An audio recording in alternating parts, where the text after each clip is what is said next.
Alright, let's go for it. Let's just see what we can see and figure out what we can figure out. Diablo 2, right? Diablo 2. Most people, to this day, of course, with the advent of Diablo 3, consider 2 to be the pinnacle of the series, and it's easy to see why when you really look at it. Diablo 2 was everything Diablo 1 did right and fixing everything it did wrong and improving in every way on every aspect of Diablo 1. I could go into detail here, but let's just cover some real basics here. First of all, the class you pick actually mattered.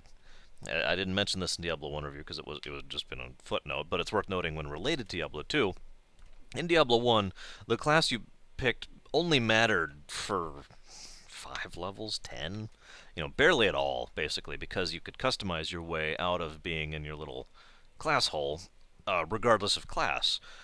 By contrast, in Diablo 2, your skill tree, your talent tree, I don't remember if they were calling it talents back then, but whatever, was something that was your class. It was tied to your class. You could not be, a barbarian and have necromancer skills. I mean, there were ways around that, but you get the point I'm trying to get across here. It actually mattered.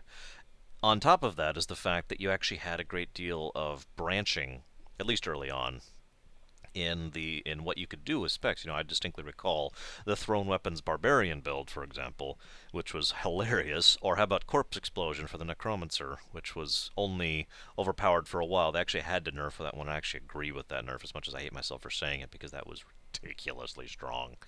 And remember when Spirit Strike was in, not Spirit Strike. What's the second one? Spirit Bolt.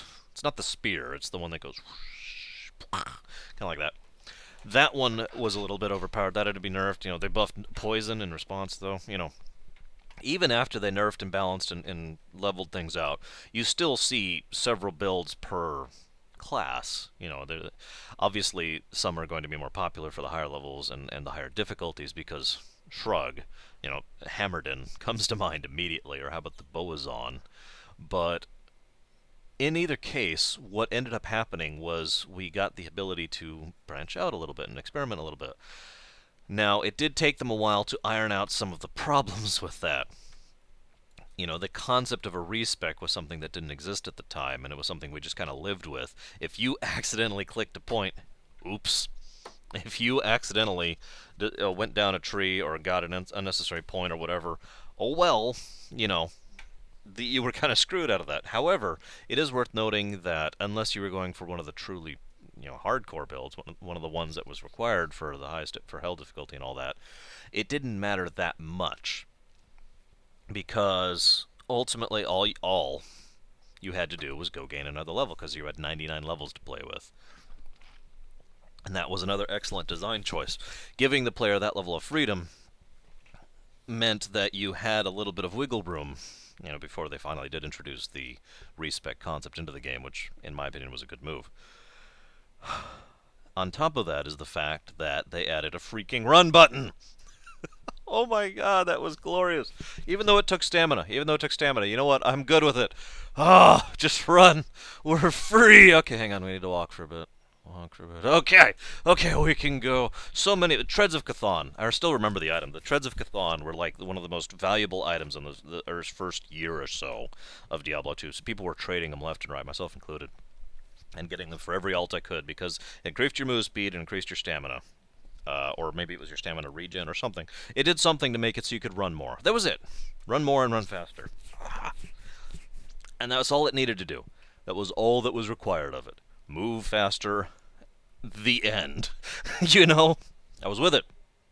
They also really expanded on the town portal system, making it so that you could actually town portal basically wherever. You had the town portal scrolls. You could fill up the books with the town portals. All that fun stuff really helped flesh out the game in a good way and give you more mobility. Now, the identification scrolls were an interesting additive because they were required basically early on until you rescued Cain. Most people I knew didn't use scrolls of identify after that point, but one person I knew did. And it was an interesting mentality because my mindset was da da da da da da, loot, loot, loot, loot, temportal, cane, look at the loot, right? Some of my more loot-heavy friends, let's just use the kind word there. He himself would use a different word for that. Let's just be honest. Wanted to know what the loot is right now because the loot in Diablo 2 was a very big part of Diablo 2. Not that I'm not arguing that point. I'm just saying, it was a big part of it, and for some people that was like the point of playing the game, the point. And so he would actually carry the tome of Identify on him because whenever he got an item that looked like it might be good, he wanted to know right then and there, by God, and see if he could equip it right then and there, or on his hench maybe. Speaking of which, henches, fantastic idea. Henches worked out. The henches needed a little tweaking before they could finally work and actually be feasible, but henches worked out a little bit better, I think, than anyone really expected them to. They were never actually something you could lean on. They were never something that you could rest on your laurels with. However, what they were was an additive. They were effectively an additional buff for all intents and purposes. A little bit additional damage, a little bit of additional whatever they add to themselves, and of course to you. And they also could be equipped with stuff to increase their damage, increase their health, and they did benefit from certain things just as you did, such as increased X, for example. They had levels. It was a good idea overall. It was basically the perfect balance, in my opinion, of not too worthless, over here, and not too required. It was right here, helpful, but if you don't want them, fine. If you want to keep them equipped, fine, but if you do, you will benefit from it. I like that. Now it was basically required for the higher difficulties to have a hench with something. Having the paladin hench, the one from Act 2, for example, was extremely helpful. Defensive, I believe, was the one. I don't remember the name of the aura. I just remember that was the defensive guy, and he had a good aura. You know what I mean. Obviously, as I was saying, Diablo 2. I replayed Diablo 1 for like 10 minutes, and I replayed Diablo 2 extensively, all the way up to and through hell difficulty, in preparatory for Diablo 3, and did it with a friend. Actually, we both had a ball of a time. We were both trying things we'd never tried before. I actually went ahead and tried the Hammerden build, which is strange, let me tell you. Playing a paladin like that was completely unusual for me. He was playing a necro, which he had actually never played before at all, and I was like, oh, well, you can be this necro or this necro, because I was actually pretty good at necros. Those were my primary class. And I guess that what I'm getting, I guess what I'm doing is losing my words. I guess the point I'm trying to get across here is the fact that there was a very enjoyable sense of shop talk, if I'm using the correct word here, about Diablo 2. Oh, what are you playing? Oh, I'm playing this. Oh, how many points you put in this? Oh, I don't know, but I need this kind of gear in order to really support it. Oh, you've got one of those builds. Yeah, it's gear requirement. Oh, yeah, well, blah, blah, blah, blah, blah. You could just talk shop about the game and discuss it back and forth. And my friend and I were doing this extensively the whole time we were playing through. Oh, well, maybe we could try this. Maybe we could try this. We got through normal difficulty, started going through nightmare, and he's like, well, this build isn't really working anymore. And I was like, yeah, you need blah and blah and blah. And he's like, well, rather than go through the gear grind, I'm just going to try something else. I was like, well, you could try this. Oh, well, let's try this. Maybe I should do this. Well, I've got this as well. Yeah, this will do more damage. The problem is the range is less. Oh, well, okay, I get what you're saying. So maybe if I could points in both, that'll require level 60. Oh, we might hit 16 eventually. That kind of thing. There was a really enjoyable camaraderie, if I can use that word in relation to this, about just being able to chat about the game. And obviously, I'm talking about right now, this year. However, my point is that was still out. That was very common when Diablo 2 came out, especially when Lord of the Destruction came out. It was very common to just have friends or random people you could just chat about Diablo 2 with.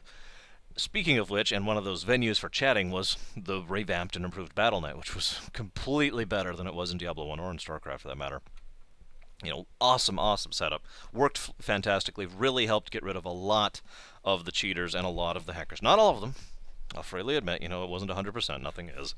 But they did a good job, I think. They really helped clean BattleNet up.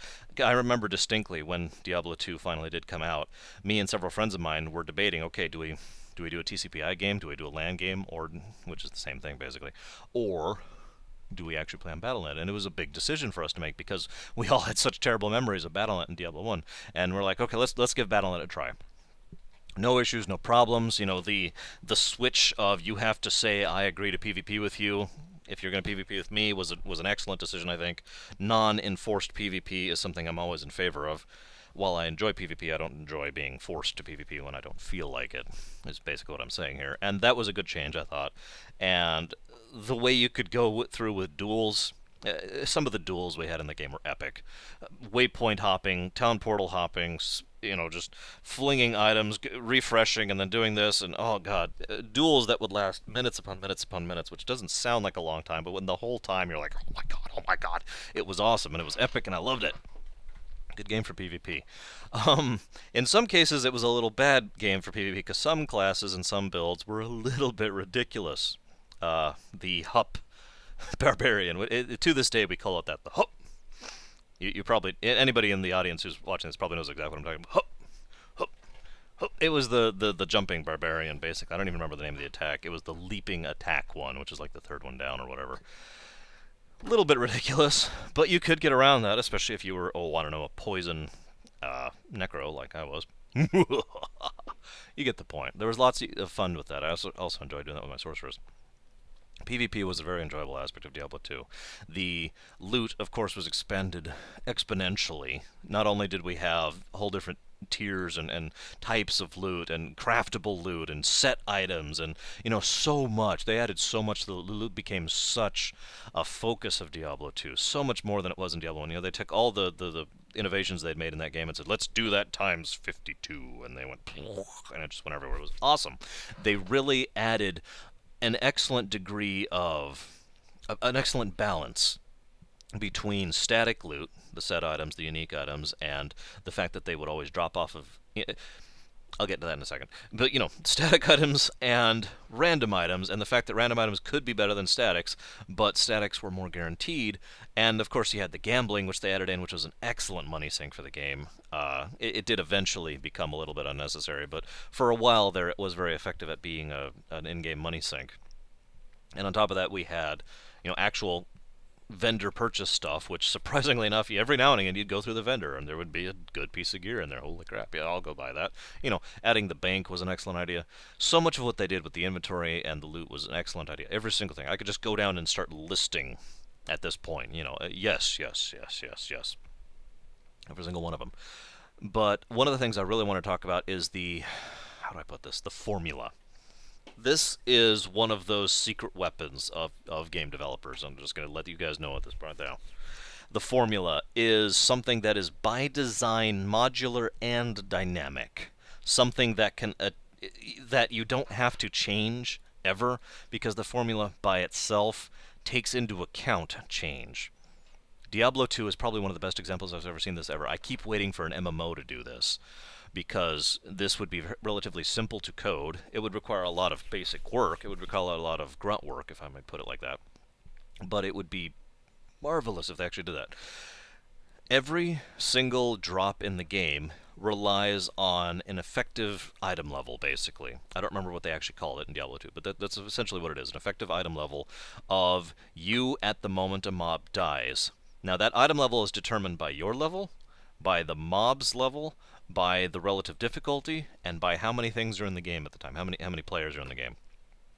This formula takes into account all such things and scales appropriately immediately, dynamically, without hesitation, without issue. So, for example, as I was saying earlier, bosses in general drop better loot because they were higher level. In other words, you have a tool simply by using this formula in order to ensure that if you want these 3 mobs, or these 8 mobs, or these act bosses, or these major bosses within the story to drop better loot, all you have to do is bump their number up. That's it. Boom. Done. Nothing else needed. Don't have to have actual static drops like they did in Diablo 1. All they have to do is bump their number and bam, they drop better loot, period. That formula was in my opinion, is the cornerstone of why Diablo 2 was so successful, because it allowed so much modularity, it allowed so much editing. I'll get to that later in more detail. It allowed for so much more additional work to be done, and so much nitpicking and editing and tweaking and everything to be done with the game, so that they can just have this beautiful flow of loot. This river of loot going through here. I loved it. It was a very excellent idea, and whoever came up with that idea deserves a medal. And I can't believe MMOs don't use that formula concept. I really can't. If I ever did an MMO, it would use the formula concept, basically guaranteed. It would probably also have static drops because it's an MMO. But moving along. The loot was very well done in Diablo 2. Is kind of what I've just been talking. I've almost been talking for the whole duration of my Diablo 1 review about loot. That's not fair. I talked about PvP too. Point being that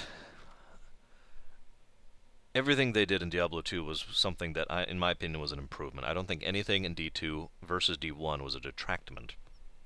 Another thing I could actually go into that in detail is the story, the setting. As usual, like I said, Diablo 2 does the exact same thing. We've got a little bit of, story. Actually, there was actually a bit more of a coherent story in Diablo 2 than there was in Diablo 1. You were actively trying to accomplish something, and I think that was a good thing. Trying to replicate on the sort of meta you've been summoned thing was not a good idea in my opinion, and it was also important to see two perspectives in Diablo 2 from a story perspective. One, you had to see just how bad things got after Diablo 1. You had to see that D1 ended in a tragedy, and it did. And as you go through D2, you encounter all three of the major characters from D1 and see what has become of their lives and kill all three of them. And two, you had to have a chance to fix it. This was really important. They could have just made D2 just as depressing and just as we faced the forces of hell and we lost again. They didn't, and I think that was a good choice because doing this in a story is a good move in general. If you pull it off well, the dip will allow the player to just enough time, or the viewer, or whatever you want to put it, just enough time to recover and recoil and feel the impact of their failure, their loss, enough that when you finally pull out of that and succeed, this success is so much sweeter for that. And so I think that was a very good move. And your adventures as you're going through D2 are amazing. The expanse of different areas I thought was a fantastic move, by the way. Not just having the dungeon that goes straight down like the Tower of Doom, except it's not a tower because it goes down, the catacombs thing. Having what is essentially a world, what essentially an overworld actually is what we used to call that term, an overworld that you just explore and you go through. And yes, there's zones, but you go over to this grassland and you go over to this cave and then you go up into this tower and then you go into this other cave and you go into this woods and then you go through the cathedral place whose name I can't think of all of a sudden. There was so much of a variety of a difference in terrain and style, in execution. The desert. As much as I generally dislike Act Two, well, I don't dislike any of the acts, but every time I'm going through, there's just this tiny little bit of when I get to Act Two, because I remember the maggot lair. That's the one. Every time I go through there, especially as a necro, when you're a minion necro, all right, go minions, go, come on, get by me, get by me and attack! Oh, they're attacking me! Oh god, I'm being sandwiched between my own golem and a frickin' lightning scarab. Um, but Act Two, visually speaking, and musically speaking, while I'm on the subject, gorgeous place. I love going through the desert. I love going through the terrain there. The little ruins areas and the little. I don't even have words. It's fantastic. I love Act Two. I love Act Three for that matter. The only thing I don't like about Act Three is the fetishes. Damn you, fetishes. But Act Four, going through hell, really actually going through hell rather than just an outpost of hell. Awesome. Another excellent move. Another move that should have been made, in my opinion, actually having you go to the enemy's base, more or less. And in fact, the fact that you went to hell in Diablo 2, if I might derail for just a second, is one of the reasons I think that it was a good thing they didn't do that in Diablo 3, because at that point it would just be repetition, and in a bad way. I'll get into that later. I'm not going to talk about D3 that much right now. I just wanted to say that I think that was a good move, not including actual hell in D3 and rather having simple outposts of hell, because you go to actual hell in D2, and it would have diminished the impact and presence of that event if they just kind of replicated it like that, in my opinion. Now, I could talk about Diablo 2 for a very long time, and I'm trying to rein myself in, partially because I don't have that much time, and partially because I don't want to just be some guy who's like, oh, this game's great. Let's actually talk about the game. Games are awesome. Yes, I postulate this theory often, but let's discuss, why are games awesome? Why was Diablo 2 awesome? Well, as I was just talking about, the story really had a different feel to it, right? It was much more concrete. You had a much more decisive goal, and you were much more a hero who is going above and beyond what other people can do. There was a very distinct feeling of you being a champion, basically, of being a hero, rather than in D1 where you were an adventurer. Another good thing, you had a distinctly different feel between the two, as you should, in my opinion.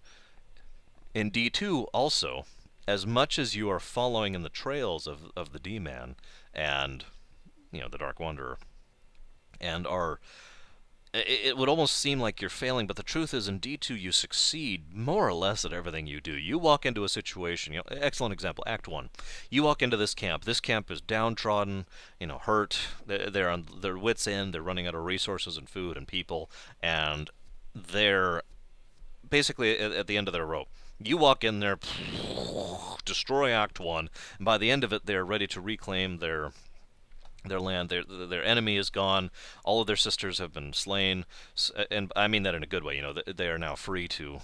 Their souls are free to move on, and they can actually go and reclaim their territory. All this fun stuff. You have just basically rejuvenated and revitalized that camp and everyone in it to such a degree that most people probably can't even understand the kind of gratitude these people probably felt. It was just, oh my God, you did all this and this and this and this and this for us. Holy crap. See, there's a great feeling of success in Diablo 2. That's one of the reasons I think it was good that you were essentially failing as you went, because they tempered those successes. As much as you were, Act 1 was basically one giant success chain, right? Then you get to Act 2, and while you were successful in helping the people, you stopped I want to call them the Naga, the serpent people. You stopped them from blacking out the sun. You recreated the staff. You stopped the thing in the sewers, Radamashan, or whatever the heck his name was. You helped what's her face bring peace to herself, even though her husband is still dead. In general, you do help the townspeople, you do help the setting, you do help the region, but you also fail rather significantly because you get there too late. So many people forget this fact, and I don't blame them because it's been so long. How many people remember the fact that up until that point, as we're going through D2 and we get to the thing, go through the sanctuary, we defeat the summoner from Diablo 1. The third one we encounter, well, I guess technically the second one we encounter, but whatever. Second one we kill.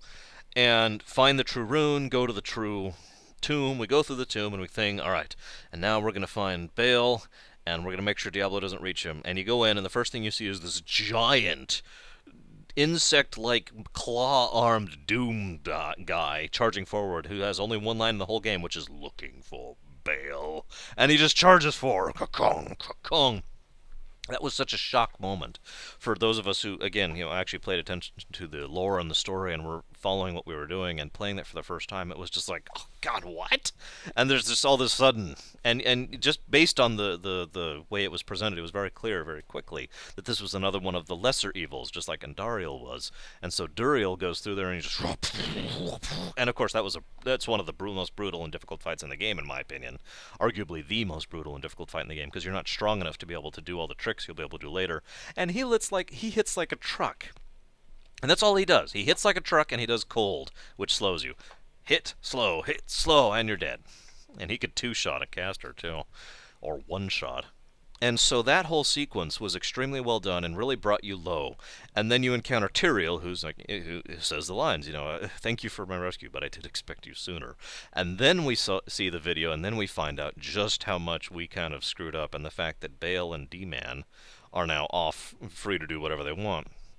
And we're like, okay, we need to chase them. And then you go through you go through Act 3, go through Kurast, and the same thing happens. We save the docks area. Again, this is an area that's very downtrodden, very doomed. We go through, we save the immediate area, we help the immediate people there. We go and stop the cult of the Zakarum, I believe it was. I could be mixing up words, but defeat the council, end all that, get to the end, and there's Mephisto, and we're too late again. But we still did succeed while failing. It was a very nice balance act, is what I'm trying to say here. And it all culminated quite accurately in a success in Act 4. Now, when Lord of Destruction came out, Lord of Destruction by necessity set up Diablo 3. It was always obvious that Lord of Destruction was intended to be a bridged expansion, just like Brood War was, for that matter. Lord of Destruction was like, okay, you've succeeded. D-Man is gone. Meph is gone. Where the heck's Baal? And, you go after Baal, and again, same thing. Here's this horrible place, but we're going to save them. And then you save them even despite horrendous circumstance, which is Nilathok, who betrays you and sets you sets you offset in your progress. You still manage to get him up out ahead in that. He ends up giving the thing to Bale, and you're like, okay, we're still going to chase him. You still meet him at the World Stone. You still defeat him. It's not right until the very last second that Bale has his little spite maneuver of tainting the World Stone. It's not until that last second that that success finally turns into a questionable defeat.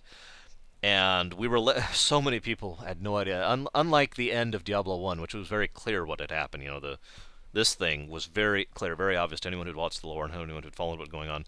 We had no idea what the destruction of the World Stone meant. It was just the World Stone destroyed, and that was the end. And we didn't know what was happening until the book, whose name I don't remember, came out so much later. It wasn't until so much later that we had an idea of what actually happened and what that meant. That was what we call a cliffhanger from hell, no pun intended.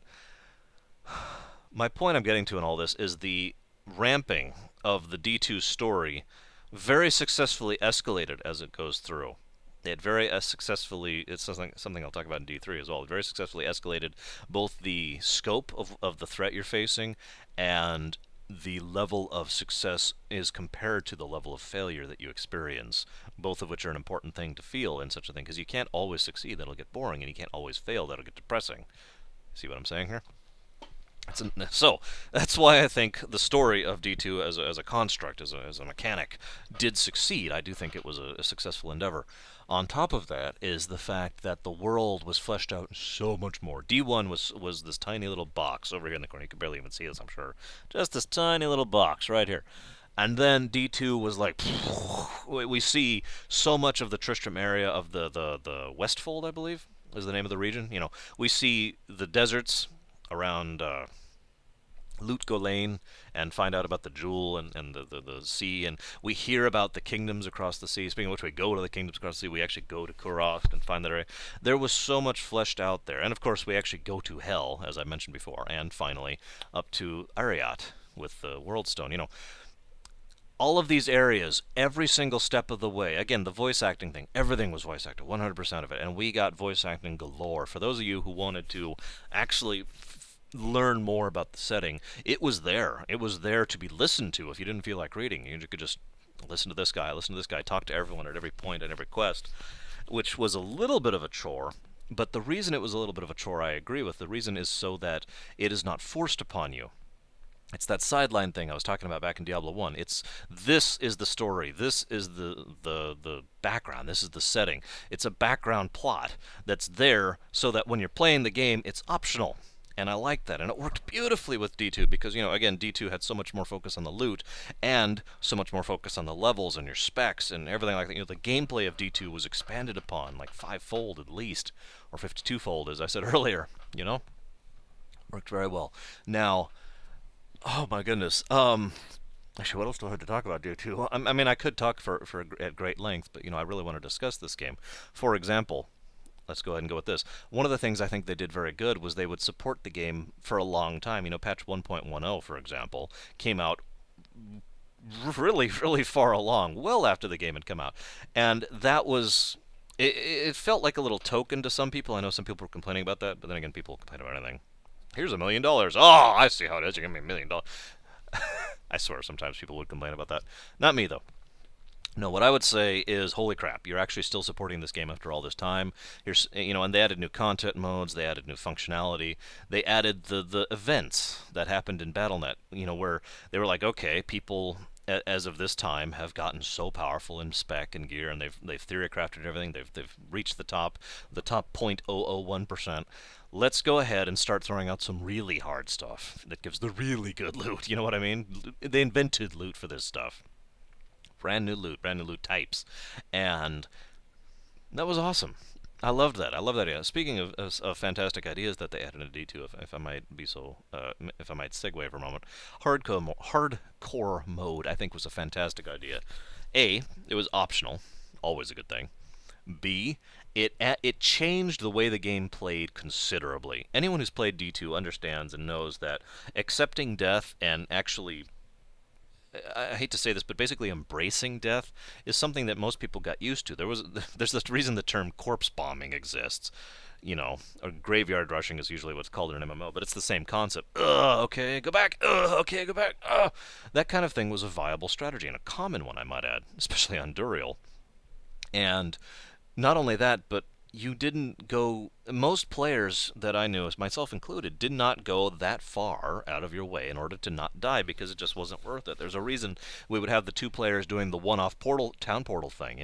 This guy, my friend, will always drop a town portal at some point, so I can go through his and back and forth. That one town portal will stay forever because I'm the one going through it, not him, and vice versa. I drop the portal for him, so we could just do this forever.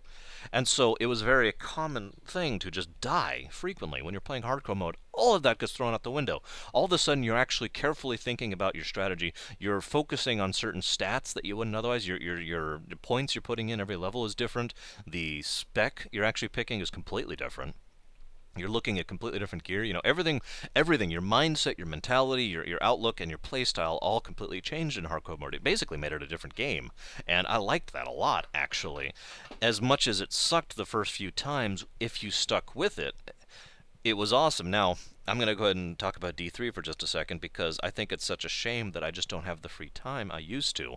Because I would very much enjoy going through D3 in hardcore mode, just as I enjoyed going through D2 in hardcore mode. It was a completely different mindset. The problem is this is how it went for me. And this is how it goes for most games for me. I'll do it and I'll do kind of bad, and then I'll do it again and I'll do it a little better, and I'll do it a little better. The persistence, the perseverance is the important part. That's how you get good at something like that, right? And I had the time to do that when D2 was coming out. I had the ability to go through and die and die and die. And each time you die in hardcore, you start completely over. You lose 100% of your progress, and it's like, okay. But I had the time to do that till it got to the point where I could actually complete Nightmare. I actually never beat Hell in hardcore, I'll admit that. But I did beat Nightmare in hardcore, and I was actually rather pleased with that feat. You know? Never dying the whole way through. Duriel and Nightmare was ridiculous. Oh my god.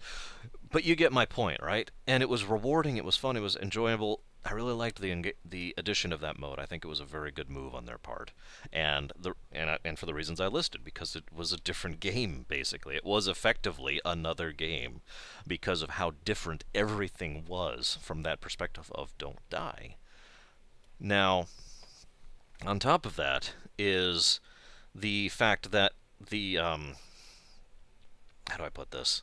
Let's just go and talk about the visual design. The visual design, as I mentioned, was much more varied and much more extensive. One thing that I think is very important, though, and this is something I feel several people have forgotten, is that the aesthetic never changed. It was still visually distinctly Blizzard and visually distinctively Diablo, and that never actually changed. It was actually a fairly colorful setting still, and yes, there was some horribleness.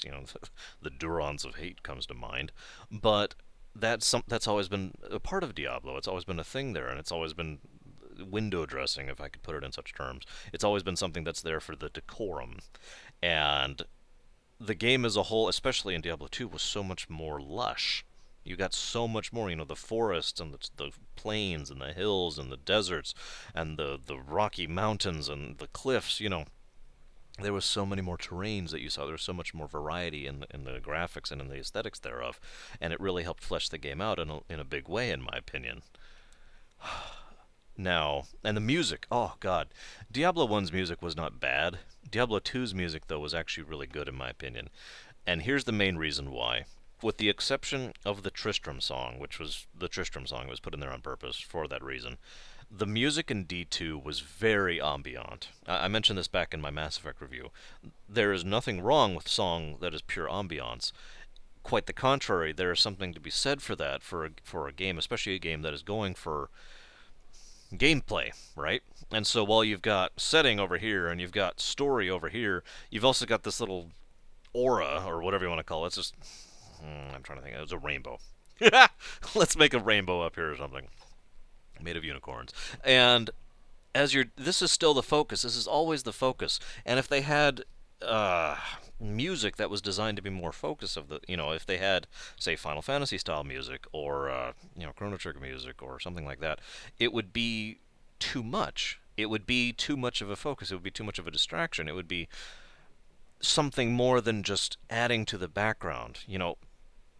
Ambiance is something that's very important for a game that is going for a background plot, a background setting, a background feeling that is all secondary in the face of the overwhelming gameplay. And I think that that was a very good move on their part, personally. You know, if they had gone with music that was actually music, it would have cheapened it, would have taken away from it. Now, I'm going to go ahead and actually stop pretty soon here because I need to do a couple things before I head home. But I do want to add one last thing about Diablo 2, and that's the question that I'm sure some people are asking that I have not answered yet, and that is Diablo 2 art? That is a very difficult question, and here's why. To me, a game that is art has to basically be excel in, at the very least, the vast majority of concepts that it puts forth, right? Is Diablo 2 a game I can go back and play right now? Yes. And enjoy it just as much? Yes. I proved that this year when I went through all three difficulties and had a ball with my friend. Yes, completely.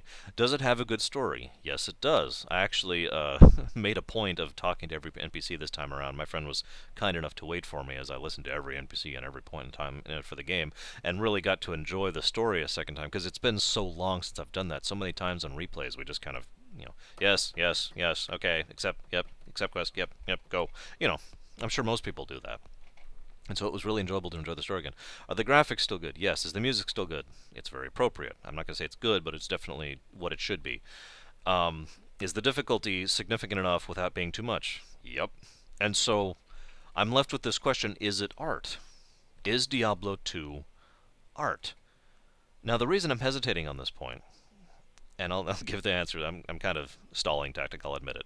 But one of the reasons I'm hesitating is a friend of mine, another friend of mine, very recently, just last December, I believe, was basically wanting to play Diablo 2 with me, and I was discussing the game with her and talking about it, and she asked a very interesting question: "Why do you like Diablo 2?" And I found myself unable to answer that in a simplicity. You know, most games I could say, "Oh blah," or "Oh blah," or "It's got awesomeness and awesomeness." How do you say why Diablo 2 is awesome? How do you put it down in such a boilerplate sentence? And I think that's ultimately why I'll stop stalling. Yes, I do think Diablo 2 belongs in the art category because Diablo 2 is virtually undefinable, if I can put it that way. It has aspects of good game of what makes a good game, but every single one of them by themselves doesn't really mean anything, if you know what I mean. You know, I can't point to the story of Diablo 2 and say it's fantastic on its own merits. I can't point to the music. I can't point to the graphics. I can't point to the gameplay. What I can point to is Diablo 2. And the whole, the aggregate, the combination is a puzzle. And every puzzle piece fits together and flows, and beautifully we've got a complete coherent picture here. And that is why I think Diablo 2 does deserve such accolades, and one of the reasons I do think it is such an amazing and fantastic game and deserves such high praise. And now, unfortunately, again, this review is a little shorter than I wanted. I do apologize. But I am going to go ahead and get ready and head home. And sometime this weekend, I will be doing a review that I have been dreading more than any other review I've ever done. Diablo 3, which has received so much complaining and praise and hatred and fanboy and hateboyism, all sides of the spectrum, that I'm basically pretty sure that no matter what I say, I'm not going to be well liked for it. So, apologies in advance. But I'm just going to give you the same thing I did when I was doing Mass Effect 3. My honest opinion, such as it is, and you can take it and you can leave it, you can hate me for it. Whatever works for you guys. Either way, I will see you later.